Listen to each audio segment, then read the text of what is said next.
চলো আজকে ডিনারটা একটু স্পেশালভাবে কিছু বানিয়ে নি বাড়িতে। আমি তো রান্না করতে প্রচণ্ড ভালোবাসি, আর টুকটাক করে এই 1 বছরে অনেক রান্নাই শিখেছি।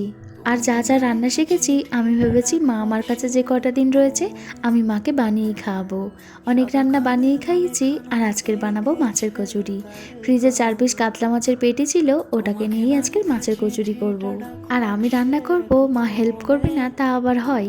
তো মা সমস্ত কিছু কেটে দিয়েছে। সেই কখন থেকেই বলছিল যে তোর কি হেল্প লাগবে বল, আমি করে দিচ্ছি। নুন আর হলুদ দিয়ে কাতলা মাছগুলোকে জলে বেশ 5 থেকে 7 মিনিট মতো ভালো করে ফুটিয়ে সিদ্ধ করে নিয়েছি।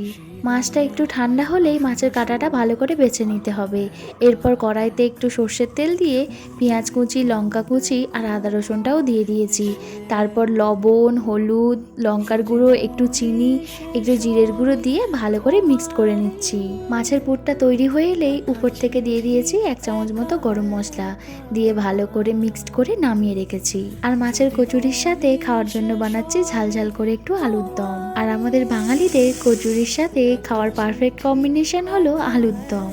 আমার দিদি বলে যে আলুর দমের আলুটা একটু সেদ্ধ করে ভেজে নিবি, তাতে নাকি টেস্টটা খুব ভালো হয়। আর সত্যিই খেয়ে দেখেছি টেস্টটা যেন একটু অন্যরকমই হয়। আলুর দম খেতে তো বরাবরই ভালো লাগে, সেটা লুচির সাথে, কচুরির সাথে বা মুড়ির সাথেই হোক। আর আমার সব থেকে ভালো লাগে মুড়ির সাথে আলুর দম খেতে। আলুগুলো তো আগে থেকে সিদ্ধ করা, আর কচুরির সাথে খাবো বলে অল্পই জল দিলাম, দিয়ে ভালো করে 5-7 মিনিট মতো ফুটিয়ে ওপর থেকে দিয়ে দিলাম গরম মশলা। ব্যাস, আমাদের আলুর দম রেডি। আমার তো আলুর দমটা রেডি হয়ে গেছে, আর মায়ের দিকে কচুরির জন্য ময়দায় ময়ামটা দিয়ে নিচ্ছে। ও তো একদমই ময়দা খেতে চায় না, তাই তো আমাদের বেশি আটাটাই ইউজ হয়।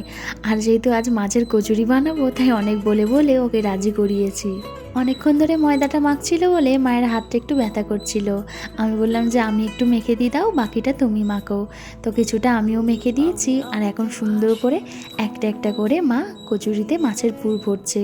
আর মা এই পুরটা সুন্দর করে ভরে, একটা কিন্তু বাইরে বেরিয়েও যায় না। মা যেখান থেকে এসেছে মা তো ভালো করে মেখে দেয়, আর আমি বলি যে তুমি অনেকক্ষণ মেখেছো, আমি বেলে দিই, আর ও সবগুলো ভেজে দেয়।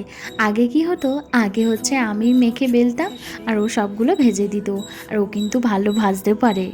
একটা একটা করে সব কটা কচুরি কি সুন্দর গোল হয়ে ফুলে উঠছে। ভাজতে আমিও পারি, কিন্তু একার হাতে যেহেতু মাখবো, বেলবো, তারপর ভাজবো, অনেকটাই সময় লাগে, তাই ও একটু এসে আমার হাতে হেল্প করে দেয়। আর রান্নাঘরে আমরা একসাথে রান্না করতেও ভালোবাসি।